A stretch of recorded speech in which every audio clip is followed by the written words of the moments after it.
Hello. तर आज आहे गुरुवार आणि त्यासाठी ना मला गुरुवारचं पूजेचं सामान आणायचं होतं. त्यासाठी आम्ही दोघी बाहेर पडलो होतो. तसं तर मी सामान बुधवारच्या रात्रीच आणून ठेवते. काल मला ना लक्षातच राहिलं नाही. त्यासाठी ना गुरुवारी सकाळी गेलो होतो सामान आणायला. पालवी वगैरे घेतली, हार, वेणी, पूजेचं जे काही सामान असतं ते घेतलं. त्याचबरोबर जे पूजेसाठी फळं असतात ते घेतल्याने घरी आलो. घरी आल्यावरती मी लगेच इकडे देवपूजा उरकून घेतली. त्याचबरोबर इकडे मी लगेच ना पूजा देखील मांडून घ्यायला घेतली. इथं बघा कार्तिकी जागी होती, यासाठी आमच्या दोघीची कडून छान अशी पूजेची मांडणी सुरू होती. मी थोडं तिनं थोडं करून छान अशी पूजेची आज आम्ही मांडणी करून घेतली.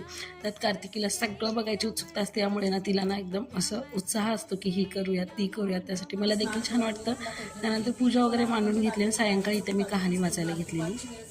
शांबाईनं भक्तिभावाने लक्ष्मीची पूजा केली, आरती झाली, दीपांचा वास बनवला, शांबाईचा कडकडीत उपवास होता, भोजनाची तयारी झाली, कहाणी वाचून घेतली आणि त्यानंतर लगेच ना देवीची आरती देखील करून घेतली. त्याच अगोदर माझा सगळा स्वयंपाक उरकलेला. त्यानंतर ना मी लगेच नाही तर आरती झाल्यावरती देवाला ना नैवेद्य दाखवून घेतला. जेवणामध्ये मस्त तांदळाची खीर बनवलेली, त्याचबरोबर वरण भात, भरली भेंडी, छान असं स्वयंपाक केलेला. त्यानंतर देवाला नैवेद्य दाखवला. माझा देखील गुरुवार सोडून घेतला आणि असा होता आजचा गुरुवार.